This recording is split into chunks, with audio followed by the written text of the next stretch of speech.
अब्दुल्ला बिन मसूद अल्लाह के रसूल की खिदमत जा बैठा, आखन लगे या रसूल अल्लाह तकबीरतुल इहराम को मैं रह गया हूँ। लगता है पहली रकात रल गई है, लेकिन तकबीरतुल इहराम कुछ नहीं। अच्छा तकबीरतुल इहराम रह गई है या रसूल अल्लाह, वो जो रह गई है ना, मैं वंज के तो एक गुलाम आज़ाद किया है।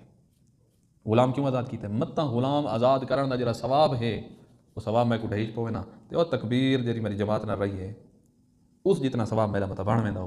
फरमाया ला अय अब्दुल्ला बिन मसूद तू रह गया है, तकबीरतुल इहराम का सवाब जिन्हों को मिला है तो गुलाम आज़ाद करके भी उन्होंने को पिछा रह गया।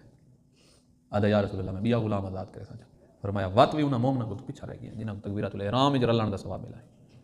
वत हुजूर ने एक जुमला फरमाया जरा हैरान कर देता है, अय अब्दुल्ला बिन मसूद तू सिर्फ दो गुलाम नहीं, दुनिया के जे शे मौजूद है हर शे अल्लाह के रस्ते तकसीम कर छोड़, अल्लाह के रस्ते कुर्बान कर छोड़, उन्होंने मोमना जितना सवाब तेरा नहीं थी सकता जेरे तकबीरतुल इहराम शामिल थे।